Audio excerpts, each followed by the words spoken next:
Falar um pouquinho do percurso dele, começamos, ok.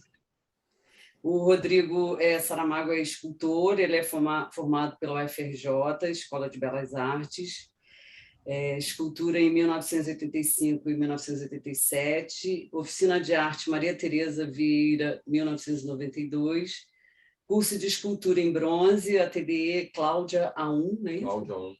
A1. A1. 93 e 94, Escola de Artes Visuais, Parque Lage, 95 e 97, e Faculdade de Artes Visuais. Então, eu queria falar um pouquinho desse título, né, que foi Esculpindo uma Identidade, que foi algumas conversas que eu tive com o Rodrigo, anterior, aqui ao nosso encontro, e a gente falou muito sobre essa questão da identidade brasileira, né? Então, e também sobre a questão de como se acha uma identidade através da arte, né? E é um significante, né, que na psicanálise não é usado, mas que eu acho que é importante trazê-lo nessa questão do senso comum, né? Apareceu alguma coisa aqui para a gente. Isso aí que eu estava vendo. E aí eu fiz assim, só para a gente poder se situar um pouco sobre essa questão da teoria, né, no Lacan e no Freud, e aí depois o Rodrigo vai falar um pouco sobre a trajetória dele. No seminário 19, a identificação, Lacan estabelece uma crítica ao conceito do sujeito e identidade suportada nas identificações significantes, percurso que podemos denominar que comparece da identidade à identificação. O título da apresentação, e é um significante que Teresa Nasal usou esses dias, eu achei muito bacana, que é o desbaste de uma identidade, escavando as identificações desses significantes singulares do artista em seu efeito de criação. Esculpir poderia ser a arte do impossível, eu pergunto. Sim, mas é através disso que se faz arte. Freud, em Sobre a Psicoterapia, 1905, fala sobre o contraste possível entre a técnica da sugestão e a analítica. E Freud cita Leonardo da Vinci, onde ele ressalta em relação às artes as expressões, que é por via de porre e per via de levare, sendo a pintura per via de porre, pondo, onde se aplica pequenos montes de cores que não havia na tela em branco, e já a escultura procede por via de levare, tirando.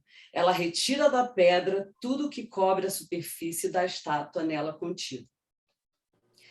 E aí, assim, a terapia analítica não deseja acrescentar algo novo, mas sim retirar, extrair, e para isso cuida da gênese dos sintomas doentios e do contexto psíquico da ideia patogênica, cuja remoção é seu objetivo. Então, o Rodrigo agora vai falar um pouco, através disso, do que é esculpir, né, Rodrigo? Então, eu queria que você falasse um pouco, a gente vai traçar aí o seu trabalho. Beleza. E a semana de 22, como é que é isso para você? Não, primeiro, eu queria agradecer, né, a oportunidade de estar aqui, né? Cláudia convidou, né? Então, para falar um pouco do meu trabalho, né, que eu sempre gosto, né?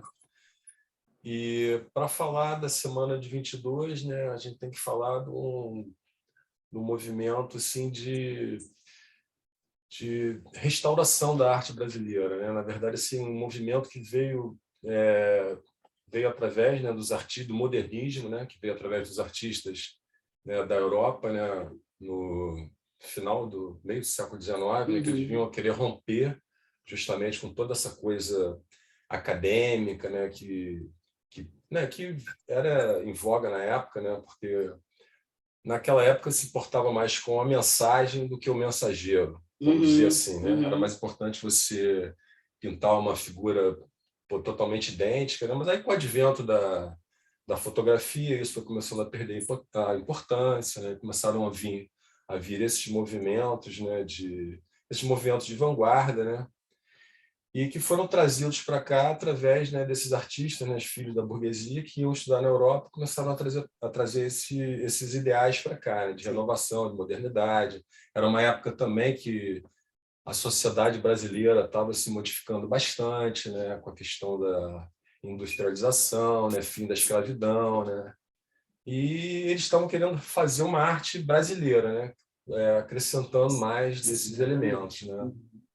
Então, vocês podem me perguntar alguma coisa, tá? Porque eu sou mais artista do que professor de História da Arte, né?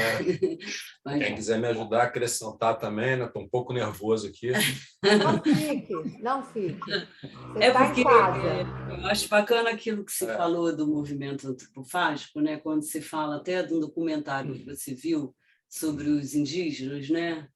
Eu acho que é um... porque, na verdade, sim, o movimento antropofágico veio um pouco depois da Semana de 22, né? Foi um manifesto antropofágico escrito pelo Oswald de Andrade, né? Que ele falava dessa coisa da gente deglutir uma cultura europeia e transformar numa cultura brasileira, né? Acrescentando essas coisas, né? Quando você falou do Leonardo da Vinci, né? Mudando de assunto, né? A minha escultura não é uma escultura de subtração.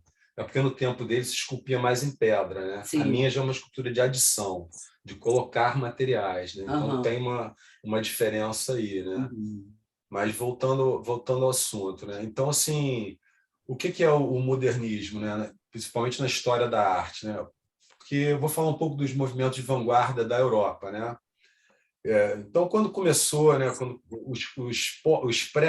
começou tudo com o impressionismo, né? Quando os artistas começam a querer sair dos estúdios, né? Pintar uma impressão, uma pincelada mais leve, né?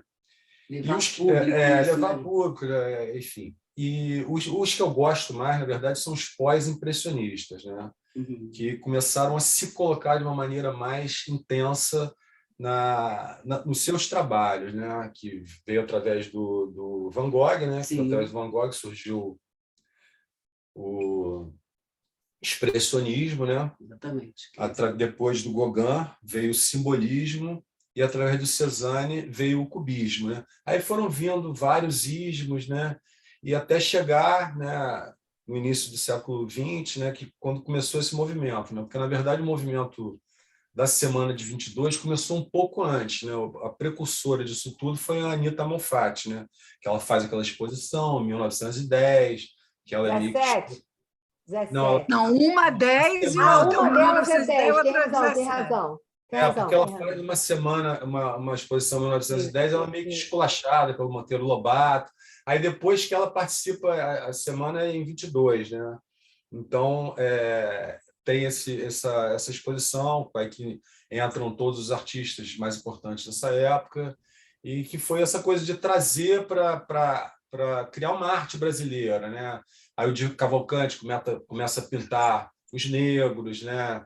Enfim, todo esse movimento da Europa veio se instalar aqui através desses artistas brasileiros que foram para lá estudar, né?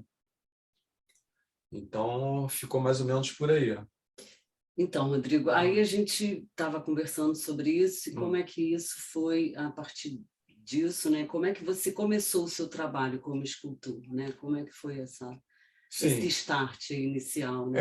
Na verdade, sim, eu comecei como ilustrador, né? Minha primeira experiência como né, artista, que na verdade eu era um desenhista, né? Então fazia ilustrações para jornais, caricaturas e tal. E minha vontade de fazer escultura partiu justamente até dessa questão que a gente você estava falando da pintura, né? Sim. Que eu comecei a achar que a pintura estava sendo um lugar muito comum, né? Eu achava muito fácil pintar, era uma coisa muito leve. Eu queria uma coisa que me distanciasse mais do comum, né? Então a escultura tinha toda essa coisa braçal, essa coisa de você conhecer o material. A matéria bruta, né? Pois é, então não era uma coisa assim que eu achava que ia dar uma, digamos assim, uma filtrada mais assim na minha linguagem, né? E assim, e até assim, digamos assim, um pouco mais de dificuldade de ser seguido. Eu queria fazer um trabalho mais autoral, né? Então, Rodrigo, você me explica um pouquinho como é essa escultura de adição, porque a de subtração eu entendo, né? Você pega um bloco e vai esculpindo. Nós temos aqui até um exemplo. De adição. Adição é o seguinte, por exemplo, eu tenho uma escultura aqui que eu fiz para a Cláudia, que é assim, você, por exemplo, faz uma estrutura de arame e você preenche ela com outros elementos, né? Você não está tirando, você está acrescentando elementos, né? Então, é como se fosse uma escultura de barro, uma escultura de argamassa, por exemplo, uma escultura que você pega um bloco de madeira, você vai desbastando, é uma escultura de subtração, né? Subtração. Até que eu dizia, que eu acho que o Michelangelo que falava isso, né? Pô, como é que você fez essa coisa maravilhosa? Como é que esse cara saiu de Não, dentro? na verdade, ele falava assim, eu só libertei ele estava ali dentro. Só libertei, exatamente.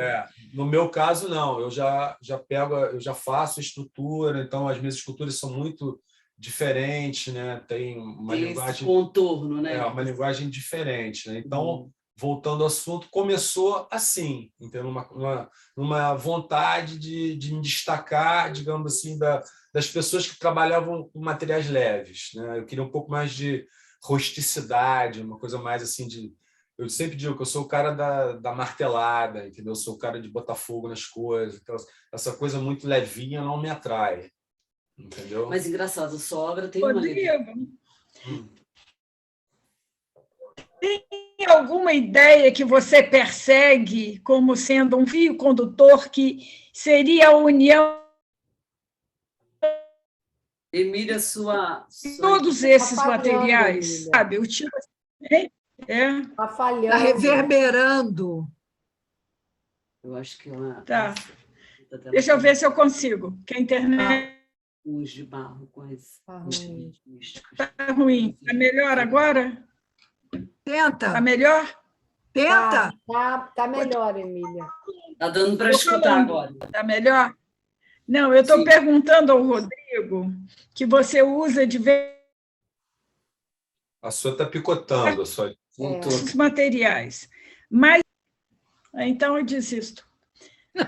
Não, se há uma linha que conduz Coloca aqui no e chat. que une um trabalho, hein? Acho que a Escreve entidade- no Eu chat. ia falar pra você botar no chat.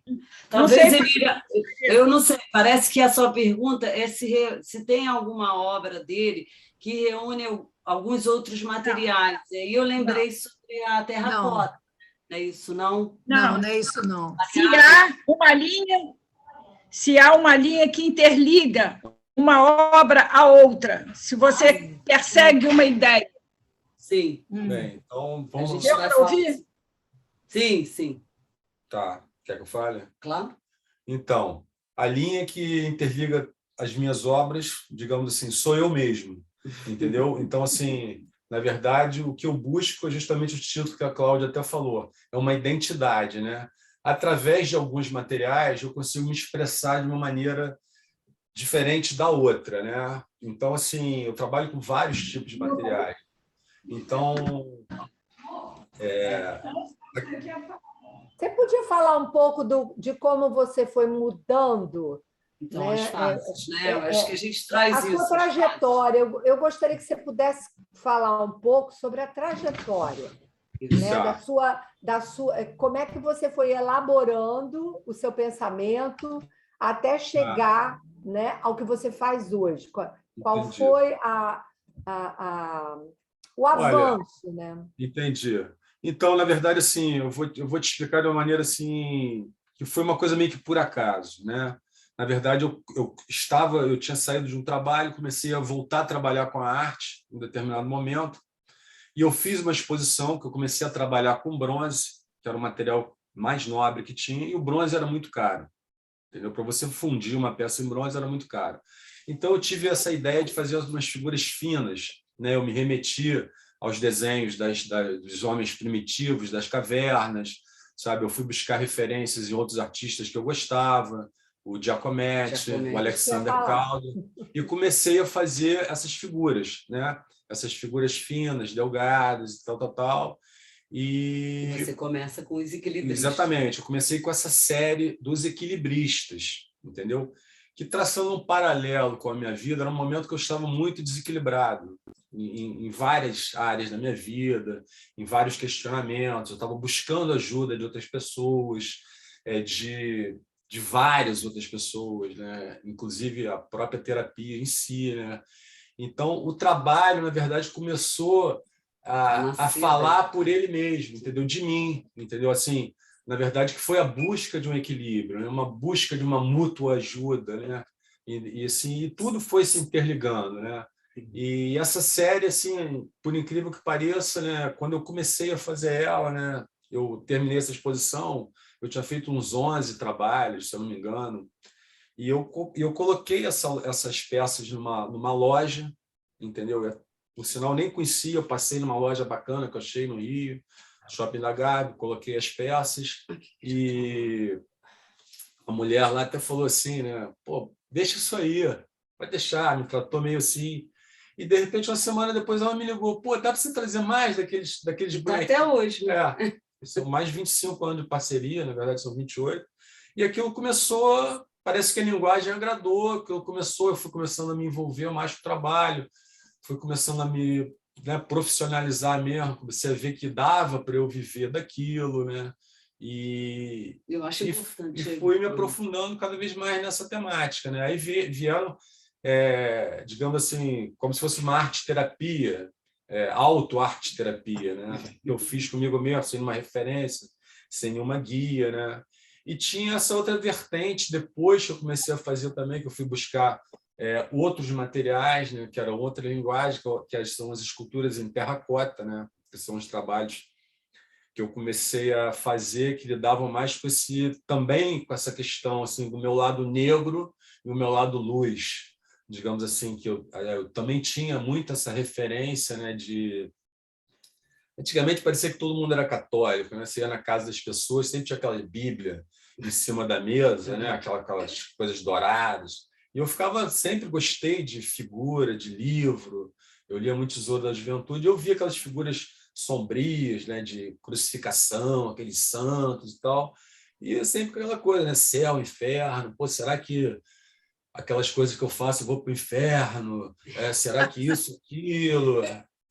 Eu tinha essa coisa, né, e começou a vir depois com essa referência começou a vir para mim, né, então assim, eu tenho os personagens ícones nessas esculturas de terracota, né, que são justamente esses embates, né, entre o bem e o mal, né, que tem muita coisa do São Jorge, do São Miguel Arcanjo, entendeu? Sou eu lutando com meus demônios, sou eu lutando com um dragão e sou eu tentando me equilibrar, sou eu tentando, sabe, buscar a minha luz. Então são várias vertentes de um mesmo caminho, né, que sabe, na verdade sou eu me encontrar comigo mesmo, né, que eu acho que assim, por isso que eu falo, meu trabalho é autobiográfico, né? Lógico que eu faço algumas coisas que a pessoa que me pede, tem alguma referência e tal, mas tudo com a minha visão, com a minha estética, então com o meu olhar, né?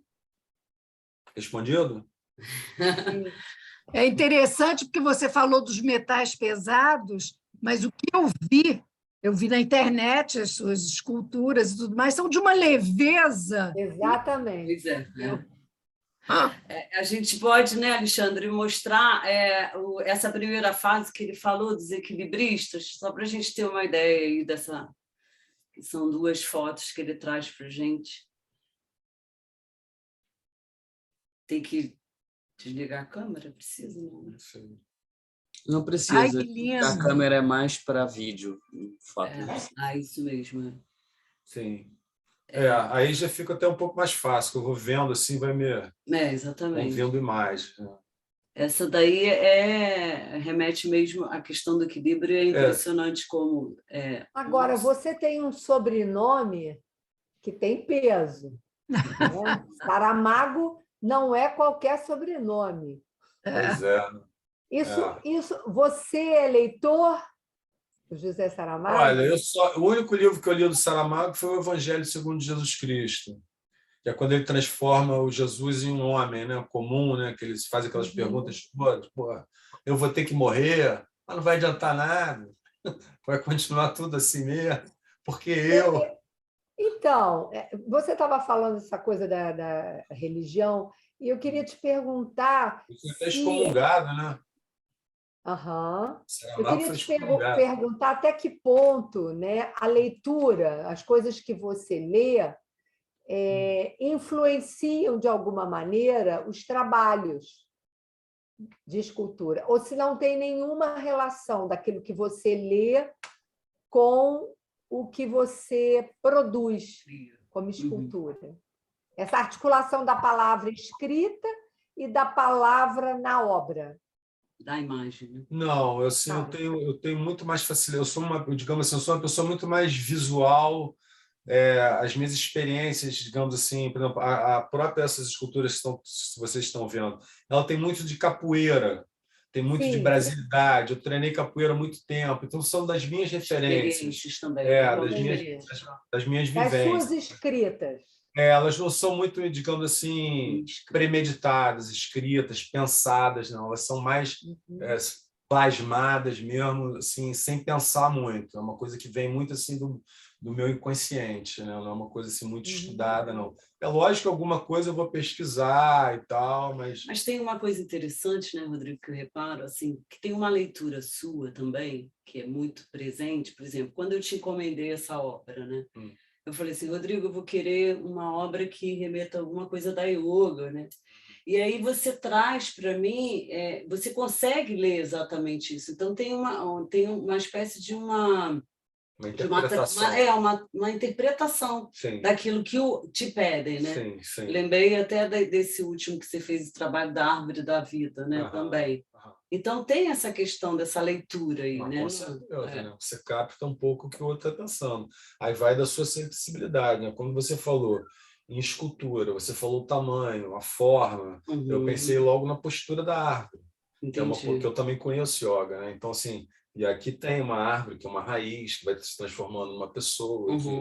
Enfim, tem toda essa história estética também, que tem que ser uma coisa que me agrade, né? Porque tem essa leitura, né, da tradução, né, do que o outro pede para ele também, né? Uma interpretação. Isso é uma coisa bem bacana também. Você usa vários tipos, né, de materiais para produzir os seus objetos. O que determina, né, você escolher este ou aquele material? Quer dizer, qual a relação entre a escolha do material e o objeto a ser produzido? Ou não tem nenhuma relação? É uma coisa que é sem ser pensada, sem ser muito articulada? Olha, sinceramente falando, eu acho que determinados materiais são melhores para você executar determinados projetos, né? Eu gosto muito do bronze, entendeu? Mas tem a questão também da viabilidade, né? O bronze é um material muito caro. Então, para alguns trabalhos, digamos assim, que eu queira me expressar assim, no momento, eu vou para um material mais barato, uma coisa, para mim, no caso, o barro, a terracota. Mas que eu acho, por exemplo, que um trabalho meu em terracota, às vezes, para mim, vale muito mais que um trabalho em bronze. Mas a questão do valor do material em si, digamos assim, a terracota não é tão valorizada quanto o bronze. Então, assim, vários estudos meus eu faço em terracota. É um trabalho que eu posso fazer, que eu posso, sabe, dar de presente. Não é uma coisa assim, pô, fazer um bronze é mais assim, digamos assim, mas é o meu ganha-pão. É um trabalho que eu vou chegar, eu vou botar numa galeria, é um trabalho específico, um trabalho que... Mas acho que alguém quer perguntar alguma coisa? Respondido? Acho que é mais isso, entendeu? Tá legal? Talvez essa ideia de ter uma escolha sua em algum momento onde você... Acho que mais pelo valor que agrega a peça, né? Do que pelo aquilo que você... Porque, na realidade, você gosta de mexer nesses materiais todos. Tem hora que você está afim de... E tem as intempéries da vida. Tem dia que está muito frio que eu não estou afim de meter a mão no barro gelado. Entendeu? Vou trabalhar com a solda elétrica. Tem dia que está calor, eu não estou afim de soldar. Vou trabalhar com barro. E são essas coisas assim... Fatores externos. Eu não sou muito assim, como é que eu vou dizer? Eu sou mais assim do movimento, entendeu? A coisa bate em mim, o fluxo criativo, energético vem, assim, eu até brinco às vezes assim. Eu desenho muito, né? Então tem muito assim, eu chamo até de, eu brinco com uma amiga minha, eu tenho surtos criativos, né? de noite eu tenho que pegar um papel, sair desenhando. Então, é por aí. Isso é interessante, porque acontece também na escrita, né? Eu, às vezes, também tenho esses surtos criativos. Pois é. Estou sonhando, vou lá e escrevo. Você não esquece. Você não esquece.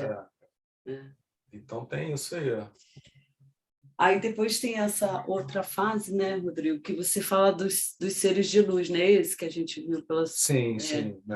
Alexandre, pode botar para a gente os seres de luz?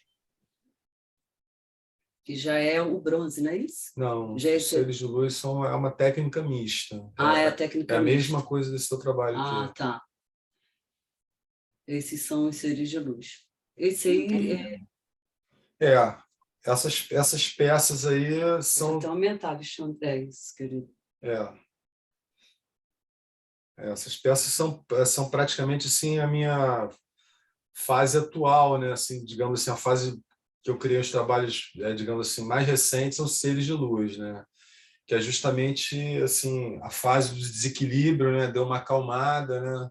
Então, assim, mais buscando a luz mesmo, né? Buscando uma iluminação, buscando uma paz, né? Aquela coisa assim do descanso do meu guerreiro interior, né? Então, ele se acalmou. Tem uma expressão de contemplação, né, Rodrigo? Né? Bem bacana. Tipo assim, pelo amor de Deus, me ilumina, eu quero luz. Agora é isso que eu quero, né? Chega de tempestade, agora eu quero calmaria. Tem um suplício e uma contemplação, acho que tem. Sim. Bacana isso. E é bem explícito, né? O meu trabalho é muito, digamos assim, eu não gosto de deixar muita coisa para a pessoa interpretar, entendeu? Eu gosto de que a pessoa entenda, né? Então, talvez até tenha essa coisa assim, essa linguagem, digamos assim, que eu gosto muito, né? Assim, na verdade é muito complicado, né? Assim, a arte é um troço assim, você perguntar o que é arte, né? É uma pergunta assim, o que é a vida, né? Dar uma filosofada, assim, é uma pergunta que você nunca sabe o que é, né? Você nunca vai saber o que é que, sei lá, o homem das cavernas lá atrás, quando botou a mão lá na pedra, ela deu aquela cusparada de sangue em cima, o que ele estava pensando em fazer com aquilo, o que ele estava pensando em dizer com aquilo, né? Pô, será eu estou aqui? Ou ele botou a mão ali aleatoriamente? Então, quando ele desenha aquelas caçadas... Tem algo ali do momento, né? Que a gente só vai interpretar, né? Você não, tem hora que você não... É como você diz, o escultor faz, ou o pintor faz, mas a interpretação é sempre desdobrável, né, da arte, como na vida, né? Com certeza. Tem gente que não vai olhar o trabalho e vai dizer que não, sabe, não tem nada a ver. Eu não gosto disso, né?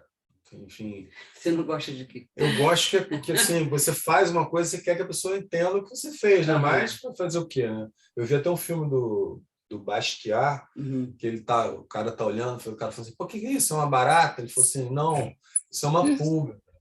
Aí ele falou assim, tem certeza? Mas isso é uma barata. Ele falou, acredite em mim, isso é uma pulga. Mais ou menos por aí, né? Então é isso. Alguma pergunta, gente? Eu gostaria que ele pudesse falar um pouco mais do processo de elaboração, até ele chegar onde ele chegou. Eu acho que seria importante, porque você falou, inclusive, né, desses seus dois lados, né, que você falou do lado negro, né, e você coloca agora uma escultura de luz, né, seres de luz. Eu acho que seria interessante, né, você poder colocar aqui para nós não só esse processo de elaboração, mas porque você diz que você encontrou na arte, né, um modo de expressar, foi isso que eu entendi, os sentimentos conturbados que você estava carregando, né? Sim. E você falou, eu até fui procurar várias respostas, inclusive terapia, não foi isso? Eu queria que você pudesse falar um pouco, né, sobre isso, sobre esse processo, porque nós somos analistas, e analistas que trabalham muito com essa articulação com a arte, e é bacana da gente poder extrair do artista, né, como é que ele explora seu inconsciente, né, através do seu objeto artístico. Eu queria que você pudesse falar um pouco sobre isso. Então, isso é tranquilo de falar, né? Na verdade, assim, o processo veio que como uma coisa muito natural. Entendeu? Assim, eu sempre tive realmente essa necessidade de me expressar, né? Inicialmente, né, através da questão dos desenhos, né, a questão assim, e depois começaram a entrar, assim, eu vou entrar num lado quase que de terapia, né? Começou a entrar assim as minhas questões pessoais, né? Assim, o meu medo, né, a minha timidez, né? Assim, eu comecei, digamos assim, a me envolver com coisas que me geravam angústia, né? A minha própria adolescência, né? A questão da timidez, a questão da vida mesmo, sim, né? vai trazendo E esses conflitos. os né? conflitos, né? Eu sempre fui um cara assim, muito destemido também, nunca tive medo de me envolver com as coisas, né? Assim, nunca fui um cara de me esconder. Por que aquilo ali? Vamos lá ver. Depois a gente vê o que é, né? Tinha uma coisa minha assim muito autodestrutiva, então é uma coisa muito autodestrutiva de não me aceitar do jeito que eu era, fui buscando outras referências e através disso eu também fui conseguindo coisas muito boas, né, através desse processo, né, até da própria terapia mesmo, né, de conseguir superar fases, né, e foi vindo uma coisa natural, né, aí eu fui galgando degraus, né, entrei para a faculdade, depois eu saí da faculdade, eu fiz muita, digamos assim, por você estudar numa faculdade de arte, entendeu? Não é para qualquer um, entendeu? Porque é muita liberdade, entendeu? Eu chegava lá, tinha hora que era, porra, todo mundo ia jogar bola e tomar chopp. O UFRJ, em 1980, era, sabe, tinha acabado ali a ditadura, estava todo mundo aquela coisa, aquela liberdade total. Meu pai chegou, não, volta para casa que você vai trabalhar um pouquinho. E depois eu consegui retornar, mas teve todas essas coisas, né? Então tive assim vários percalços na minha vida, né? Então isso eu acho que isso agregou esse valor, né? De você conseguir ter esse lado, né? E ao mesmo tempo assim não ter vergonha de falar dele, né? Não ter vergonha, né? De expor isso, né? Porque a maioria das pessoas, não, sabe? Eu acho que dá uma camuflada nisso, joga para debaixo do pano. Sim, sim. E eu não consegui. Não, e mais que isso, você pode transformar isso em alguma coisa da área da criação mesmo, né? Da sublimação, daquilo que você pôde transformar, né? Pois é. Fez um aí foi bom uso, né? Exatamente. Aí busquei muita ajuda espiritual também, frequentei, sabe? Eu gosto muito dessa coisa assim do lado espiritual também. Fui muito em centro de kardecista, fui em festa de Zé Pilintra, sabe? Sabe? É o quê? Zé Pilintra. Zé Pilintra. É uma entidade. É um encantado. Exatamente. É um encantado. Cheguei aí em igreja evangélica, mas eu não gostei. Fui 2 vezes só, numa gritaria danada.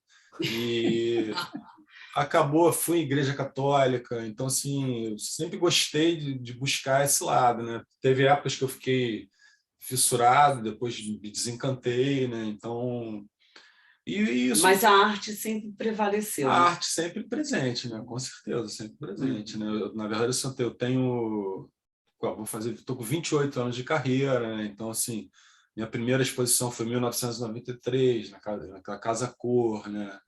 Então, tive uma trajetória assim estou tendo, né? Uma trajetória assim bem atuante, né? Eu dou aula também, eu trabalho com. Ele tem um ateliê Com os meus alunos, toda essa questão, né? Assim, é quase que uma terapia informal também, porque a gente chega ali, todo mundo, cada um com a sua história, então.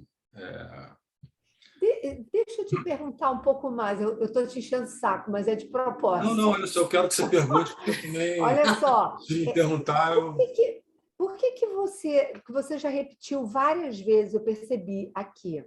Por que você diz assim? A arte funciona para mim como eu entendi isso, como uma forma de terapia. Terapia para o quê? Eu queria que você pudesse falar um pouco sobre isso. Olha, como eu estou te falando, cara, é uma terapia para a minha vida. Acho que é uma eterna busca por uma melhora, entendeu? Eu acho que assim, Eu acho que você pode relacionar um pouco com aquilo que você falou da autobiografia, né? Como uma escrita de você mesmo através da arte. Com certeza, com certeza. Então, assim, falando desses momentos, né? Assim, pô, os momentos mais conturbados, teve a história dos equilibristas, né? Assim, essa questão da luta do bem e do mal, né?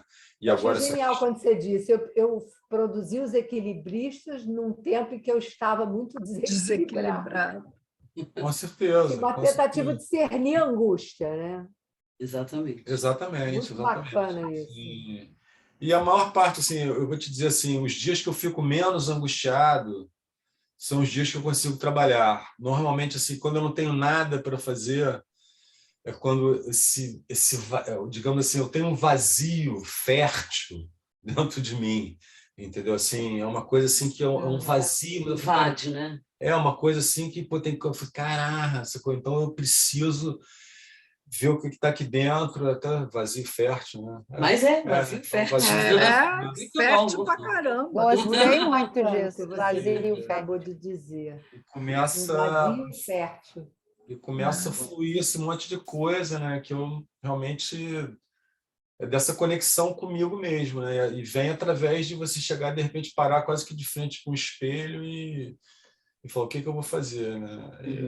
E cada hora, digamos assim, se você perguntar, cada hora é uma verdade diferente, né? Então assim, pô, ontem a minha verdade foi os equilibristas, hoje é os seres de luz. Pode ser que daqui a pouco venha de novo a vontade necessidade de me reequilibrar numa nova fase, né? Eu agora venho passando por uma fase também que é difícil, né? Assim, agora eu vou falar de mim, vou aproveitar que vocês estão aqui, né? Só tem lacaniano. Só tem lacaniano. Então, uma idade, você começa a ver que pô, os anos, sabe, você tem menos anos de vida do que os que eu já vivi, você vem começar a lidar com essa questão da finitude, o que você vai fazer, os afetos, né? As pessoas vão mudando, né? Assim, pô, de repente você vê teu pai, que foi aquele cara forte pra caramba, tal, um velhinho frágil, e você vai ter que lidar com aquilo tudo, né? Então, começam a entrar outras questões minhas aí que eu vou ter que resolver, né? E a gente pode falar um pouco sobre o barro, então, né? Podemos. Tem imagens? Tem imagens da terracota? Tem. Pode mostrar, deixa eu falar sobre o barro que você sugeriu. O quê, querido? Deixa ele falar sobre o barro que você sugeriu agora. Então, mas é porque vai mostrar a imagem. Vai mostrar a imagem. Ai, que lindo. Que lindo. Que lindo. Esse é o São Jorge. Um trabalho não tem nada a ver com o outro. Né? Você vê que é um trabalho que não tem nada a ver com o outro. Aqui é um São Jorge, né? E tem um dragão aqui todo estilizado embaixo dele. Ao mesmo tempo, é um São Jorge menino. Entendeu? Ele tem uma cara de menino, você não está dando para ver agora. Tem uma coisa até lúdica também, né? Tem um chapéuzinho ali. Não, na verdade, aquilo é um elmo, né? Não está dando para ver. Na verdade, São Jorge é um guerreiro romano, né? Um soldado romano. Isso. Então, é lógico que eu tem vários elementos, eu estilizei muita coisa, né? Então, a armadura dele é quase que feita de escamas, né? Ele, em vez de estar com uma lança, ele está com uma espada. Então, o cavalo também tem dente, né? O cavalo para morder o dragão. Então, assim, que vem também daquela história, né? Que eu gosto muito, assim. Eu só não faço porque eu acho que já foi feito demais. Mas eu gosto muito da questão da mitologia grega, da coisa dos contos de fada, né?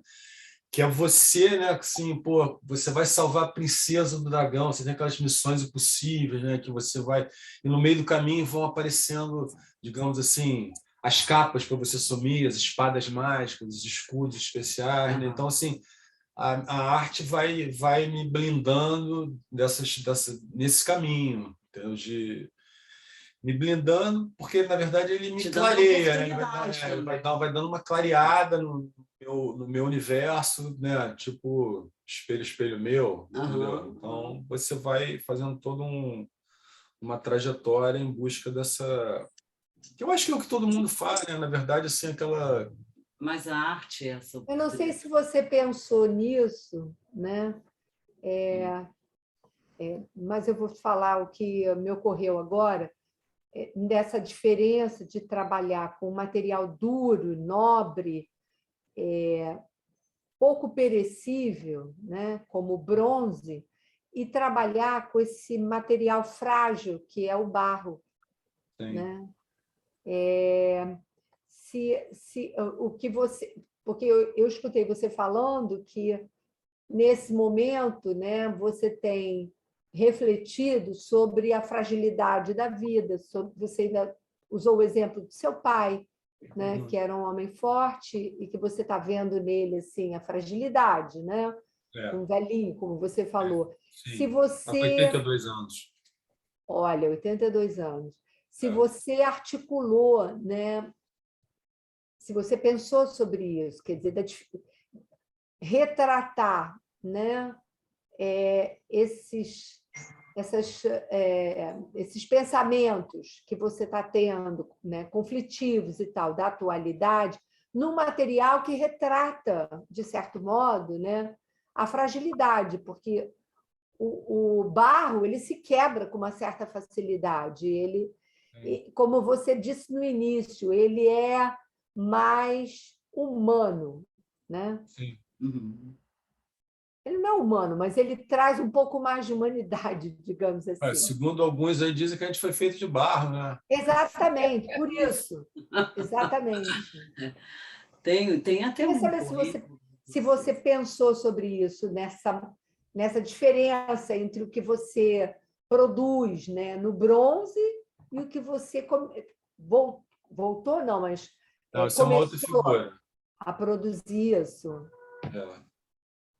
Bem, eu acho assim que o barro é um material assim super, digamos assim, lúdico, né, em todos os sentidos, né? Acho que o barro é um material que você quando lida com ele está lidando praticamente com os 4 elementos, né? Você está lidando com a terra, né? Que é quando você modela, com a água que você amolece ele, depois o vento que você seca ele, que seria o ar, e depois o fogo que você usa para ele queimar, né? Para ele tomar forma, né? Não, forma não. Na verdade, o fogo é o ventinho no barro. Tá. Vira quase uma pedra, né? Então ele desidrata. É como se ele ficasse enrijecido. Enrijece. Sim.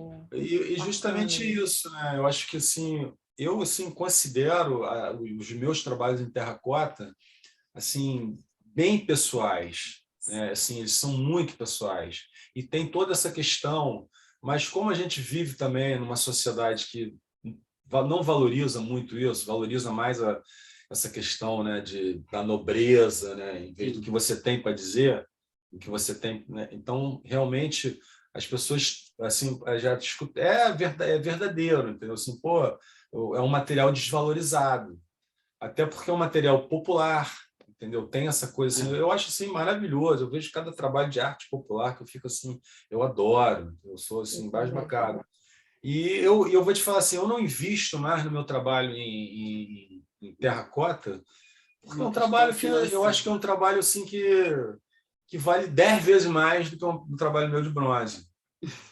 Entendeu? E eu vou ter que ver, eu vivo, eu tenho que comer, né? Então assim, eu não vou vender um trabalho meu de bronze pela metade do preço que eu vendo um trabalho meu que é de barro por um de bronze, né? E é outra coisa também de você e essa dificuldade, né? Assim, também das pessoas aceitarem essa linguagem, né? Que é uma linguagem muito mais pessoal. O barro assim, ele é carregado de mim em cada detalhe, né? Então, assim, primeiro que essas peças são únicas, não tem forma. Eu levo diferente dessas, né? Essa não, essa é única também. Mas aquela outra técnica. Em bronze eu posso produzir. Em bronze você pode. Então, eu teria 1000 perguntas mais para te fazer, mas eu quero deixar para as pessoas que estão aqui, para os colegas e para os demais fazerem as perguntas. Só mostrar a foto do Cristo que está numa. Você pode aumentar para a gente, Alexandre? Que isso não é uma cruz, né? Isso é... Na verdade, essa é uma peça também que eu já fiz algumas delas, né? É um Cristo, eu digo que é o Cristo florido, né? Ali está escrito Jesus florido. Jesus florido. Então, ele substitui a cruz pela esse ramo de flores, né? Na verdade, a ideia era uma bruma de flores, né? Como ele estivesse em espírito sendo carregado, ele já está descolado da cruz e ele está com ar assim, meio que quase que de prazer, né? Eu já levei essa peça para alguns lugares e as pessoas falam assim: não, Deus me livre, botar Jesus Cristo aqui. Ele é sensual demais. Esses lábios grossos, não sei o quê, está muito musculoso, não sei o quê. Eu falei, pô, mas é o meu Cristo. É o seu Cristo. Então tem essa coisa, né? Cada um vê uma coisa, né? Então, mas é uma peça que conversa demais com as pessoas. As pessoas, assim, é uma peça que eu tenho muita resposta. É muito lindo. Tem muita resposta. É muito lindo. Então, posso falar? pode? Lógico. Olha, eu queria dizer que eu achei muito bonito o seu depoimento, o seu trabalho, e acho muito espiritualizado. Ele dá essa conversa sua e a mostração das suas peças, eu acho que trouxe uma certa tranquilidade, ela tem um clima bom. Por isso que eu achei assim algo espiritualizado, e você várias vezes falou realmente em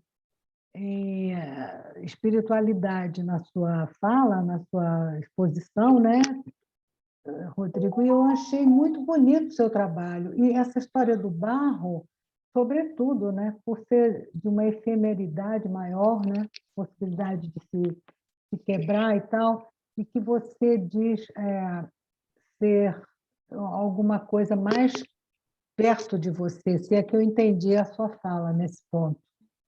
Gostei muito e quero te dar parabéns pela sensibilidade e sobre aquela questão do por via de porre ou de levare, né, da questão da pintura com a escultura, eu acho interessante que você situou muitas coisas da sua vida, traços da sua história e tal, e que você tirou dessas vivências suas, desses seus momentos, para colocar na sua obra, né?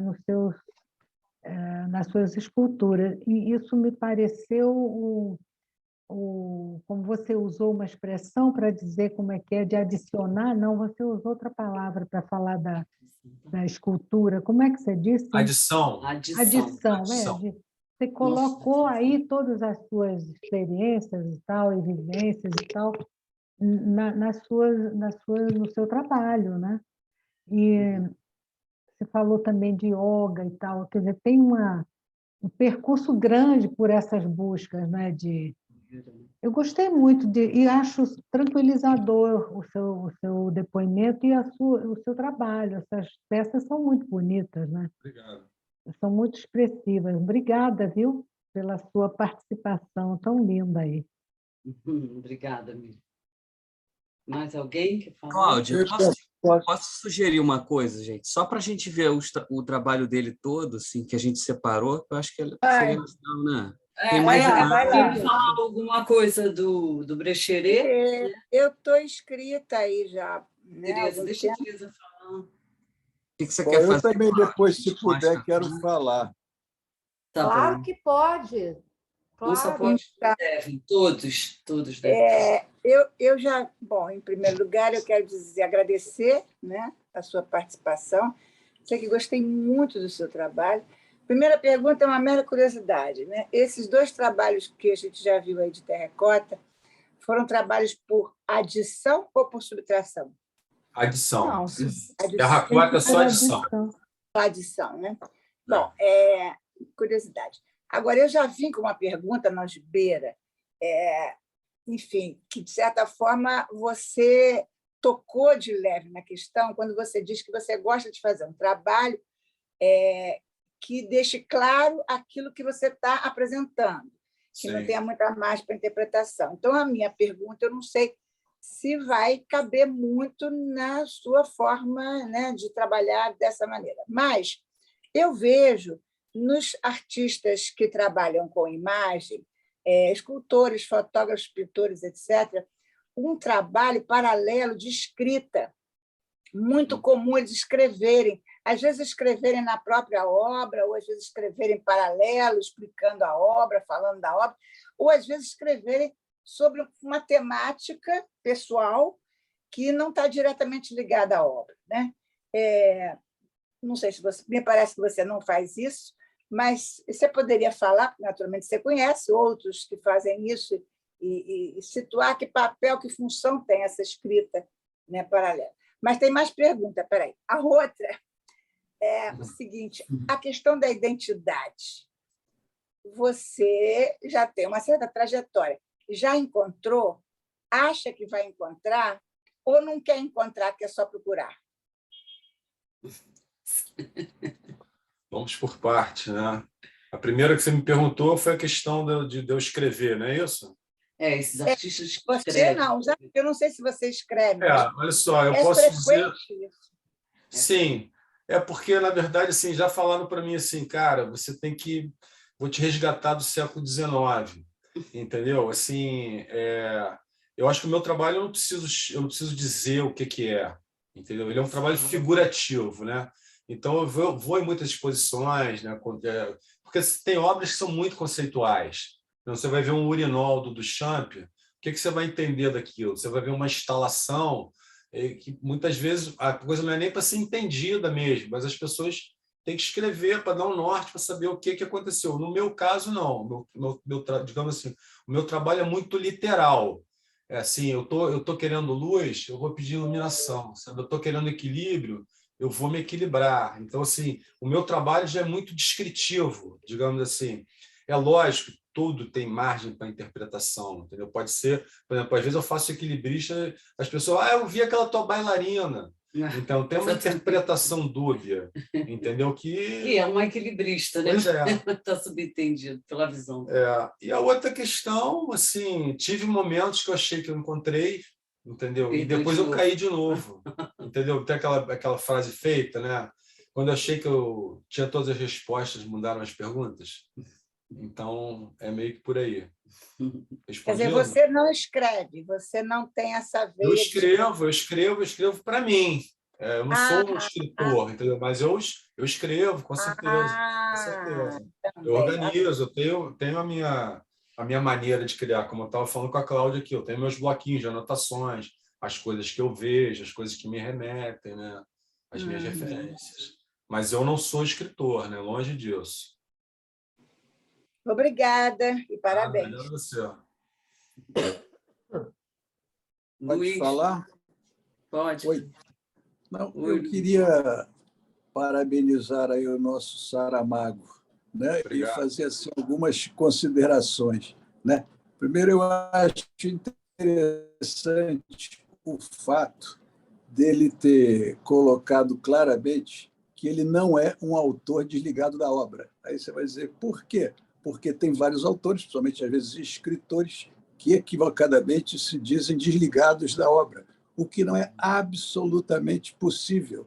Não existe essa possibilidade, nenhum autor está desligado da obra. E o autor, na verdade, ele só pode dar, no seu primeiro movimento, no final da composição da obra, alguma informação sobre ele, porque ele terá a sua obra interpretada posteriormente por várias outras pessoas que poderão não dar a mesma interpretação que ele deu, ou que o motivou a fazer a obra. Agora, isso não desmerece a obra, pelo contrário. Quanto mais a obra puder abrir para múltiplas interpretações, mais rica ela é. É claro que ela vai ter uma linha ali, né? Os equilibristas dele aí, pelo menos, fazem pessoas com movimento, etc. Mas cada um pode interpretar a obra de acordo com o seu mundo interno. Então, isso só pode valorizar a obra. Toda grande obra é uma obra sempre aberta a múltiplas interpretações, né? O personagem, até pegando, seja o equilibrista dele, ou seja, um personagem de livro, né? O do livro fica até mais fácil de mostrar, várias pessoas vão trazer outras contribuições àquela obra que o primeiro que a fez, o autor, que só pode ser autor do primeiro movimento dele, porque todos os outros que interpretarem essa obra serão autores também de outra interpretação. Então, essas obras, como ele faz, abertas, eu acho que quanto mais, mesmo que cheguem lá e digam que não é equilibrista, é isso, é aquilo outro, só está enriquecendo a obra, né? Se ele, então, tem essa possibilidade de fazer uma obra aberta a múltiplas interpretações, ele é um autor de boa respeitabilidade. Era isso só que eu faria esse comentário. É interessante isso, né, Luiz? Seria, então, as identificações e não a identidade. Né? Sim, aí a adição, né? A adição dessas identificações, né? Até por um parênteses, né? Na psicanálise não existe identidade e muito menos existe identificação. Existem identificações. Se lembrem do Freud, quando diz lá, né, que o ego é um precipitado de catexias de objetos abandonados. E o seu caráter, né, no caráter que é o do ego, tem a história desses investimentos então, todos. Luiz, acho que é bacana falar nisso, porque é isso que ele falou, né? São essa adição das identificações, né? Isso que é possível. Aberta a múltiplas identificações, isso. A obra dele só pode ser valorizada. Adições, quando ele usa muito esse bom. termo. Né? Pode ser. Tem outra pessoa para perguntar, sim, que eu vi aqui. Acho que é não sei o que, Riso. Oi, boa noite. Boa noite. Eu estou de penetra aqui, porque eu peguei carona lá no anúncio do Instagram. Ótimo. Ótimo. Enfim, eu queria, quando em algum momento ele comentou, né? Você comentou, enfim, do homem pré-histórico que em algum momento desenhou na pedra, me remeteu àquele filme. Eu não vou me lembrar o nome agora, mas certamente vocês já viram também, que é aquele filme francês que retrata... É um documentário sobre uma caverna com pinturas rupestres que foi descoberto não faz muito tempo. Sim. Indonésia? Perdão? Foi descoberto na Indonésia? Não, na França. No sul da França. Eu não vou lembrar o nome, enfim. O que eu queria colocar é que, quando eu vi esse filme, eu fiquei muito, mas muito impressionado com a técnica daquelas pinturas, a profundidade, o movimento. E a gente está falando de, sei lá, quantos milhares de anos atrás, né, aquilo foi produzido. 10, 30 mil anos. De 10 e 30 mil anos. E aí você falando, a tua fala me deu aqui um estalo na cabeça de imaginar que, né, você, no caso, né, você produz a tua obra, enfim, manifestando, né, seja assim, o que eu quero colocar é o seguinte, é que todos nós, de alguma forma, somos artistas, porque a manifestação de uma angústia eu vejo como uma obra de arte, vamos colocar assim. Só que alguns fazem isso com requinte e outros não. Né? Você faz isso com requinte, você faz isso com técnica, você faz isso enfim, com conhecimento da técnica. Mas aí, olhando aquelas obras, como é que aquilo pode ter sido produzido sem um conhecimento técnico? Aquilo me impressionou muito, sabe? E, enfim, é só uma coisa que eu queria dividir assim, talvez se você pudesse comentar a tua impressão disso, porque como é que se chega numa obra de arte daquela sem estudo, sem um aprimoramento? Entende? Assim, aí também me remete, por exemplo, ao me fugiu o nome dele agora também, do Museu do Inconsciente, o Bispo do Rosário. Bispo do Rosário. E aí por diante, sabe? Então, onde é que está o nosso inconsciente nesse lugar, no sentido de ter esse domínio da técnica, de alguma forma, sem ser racional, sem ser lógico, né? Sem ter ido para uma escola, mas, ao mesmo tempo, capaz de expressar algo que nos causa maravilhamento, né? Sim. Obrigado pela atenção. Com relação a essas obras digamos assim, são chamadas arte rupestre, né? Cara, esses caras eles ficavam horas olhando aqueles bichos, cara, aqueles animais. Eles tinham, imagina só, eles não tinham nada para fazer a não ser pensar em comer. Aquilo era quase como era uma coisa assim, um ritual, né? Então, com várias imagens deles capturando os animais. Eu não sei se aquilo tinha uma questão de espiritual, ritualística, entendeu? Eles desenhando aqueles animais nas paredes, se eles estavam capturando aqueles animais. Você pensa só, cara, eles praticamente viviam Algo aquilo. do sofrimento ali, né? Aquilo ali era a vida deles, né? Você vê até os índios mesmo, às vezes esculturas de índio, eles fazem aquelas águias, aqueles bichos perfeitos. Então e existem pessoas que realmente têm uma facilidade maior. Por exemplo, umas desenham melhor, outras escrevem melhor, outras pensam melhor, né? Outras sonham melhor. Então, para cada lado, assim, tem hora que você fica super feliz de ser um ser humano, né? Você fala assim, caramba, meu irmão, porra, né? Eu tava lá, né? Pô, botei a mão naquela parede, cara, eu já pensava nessas coisas todas, né? Então, o que diferencia a gente, né? Então, realmente dá vontade até de chorar às vezes, né? De repente você começa a chegar numa fase do mundo que você vê esse monte de, né, de insanidade aí, né? Então, não sei se eu respondi, cara, mas eu imagino que seja isso, né? Eles tinham muito tempo. Eu posso fazer um acréscimo? Eu gostei da colocação do Alexandre, né? Alexandre Riso.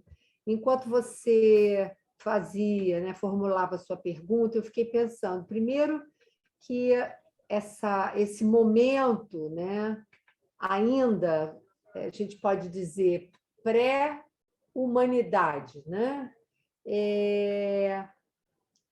Essa expressão, né? Essa coisa que extravasava esses indivíduos, e porque eles eram instados a colocar para fora, né, as suas afetações.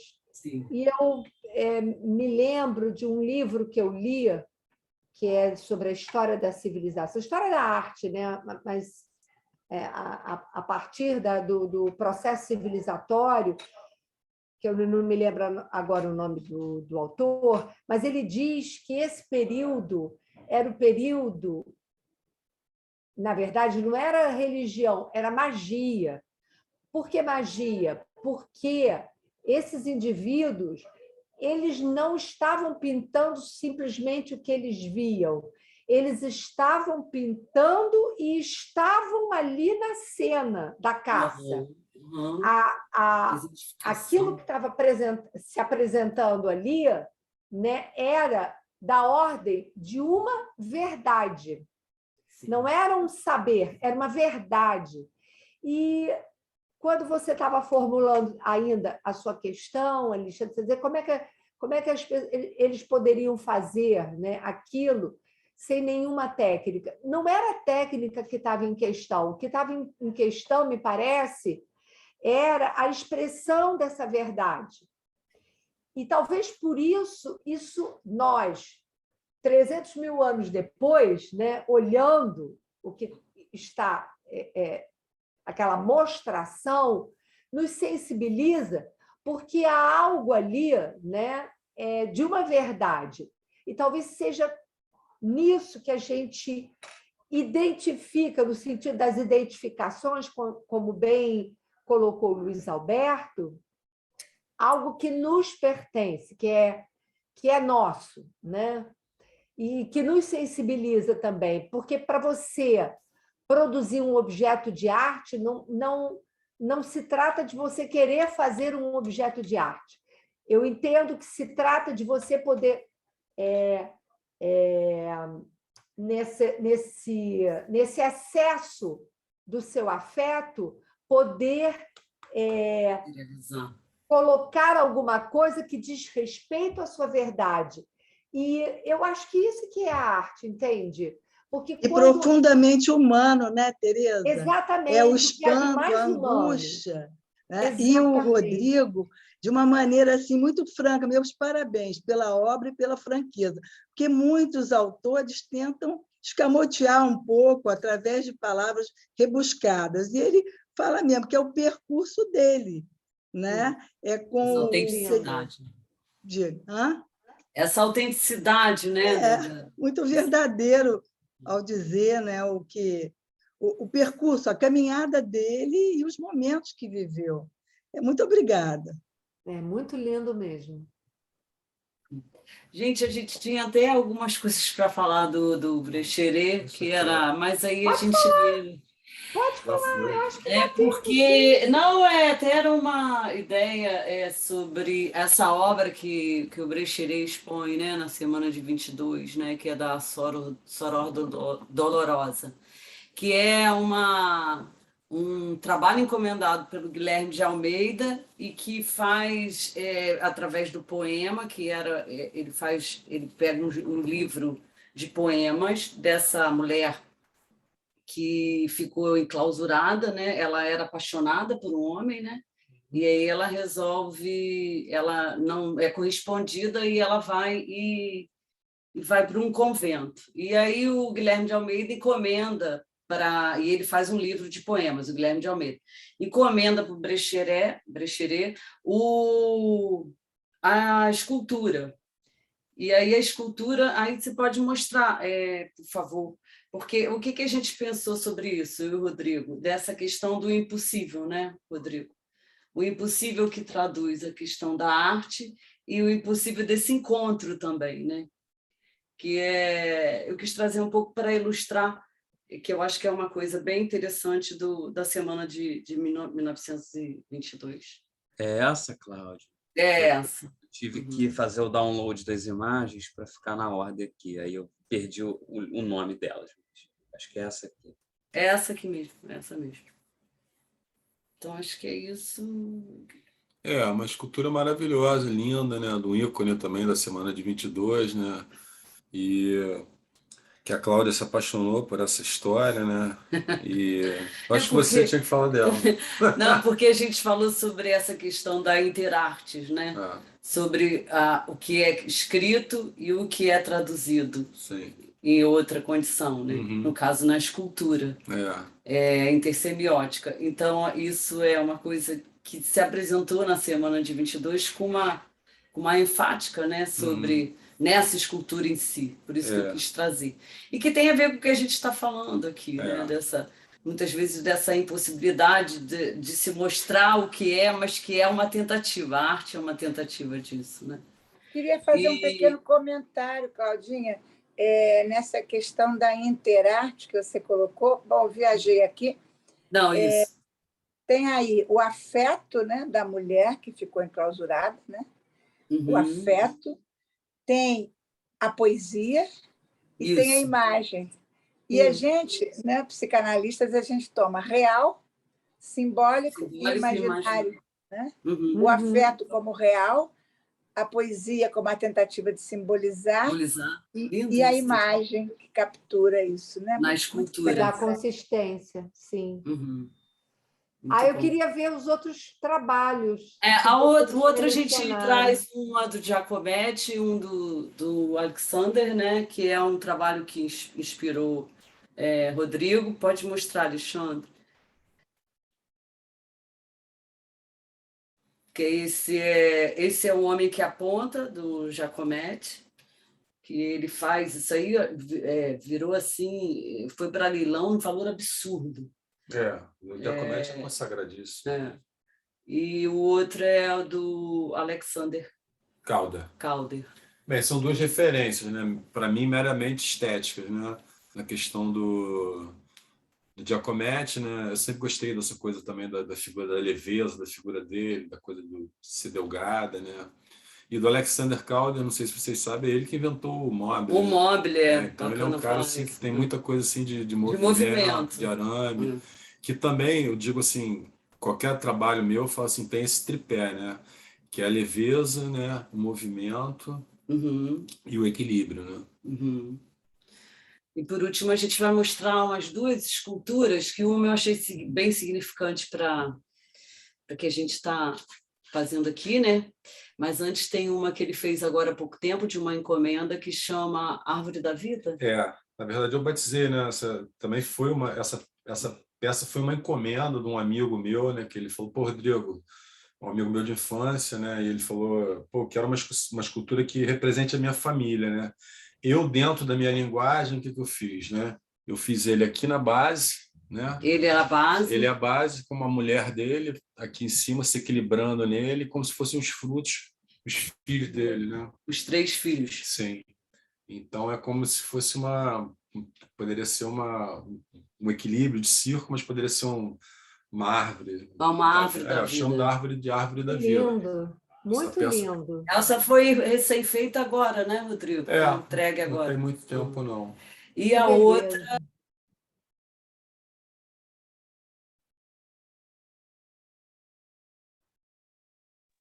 Cláudia caiu?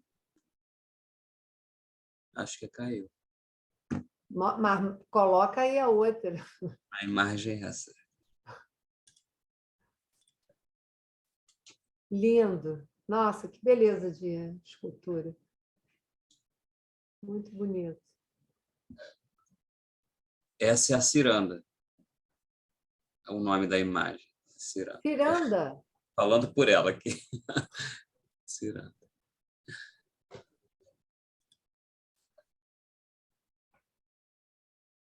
É uma roda, realmente.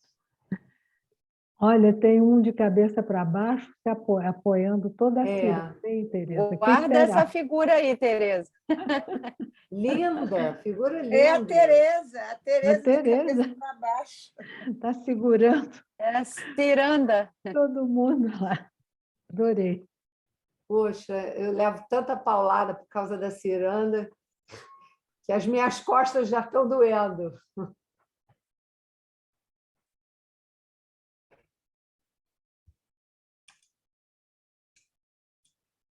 Ué, cadê eles? Não estão nem... Mas, Tereza, guarda essa imagem da ciranda. Imagem é linda. Olha, porque quando começarem a te atacar, você só mostra.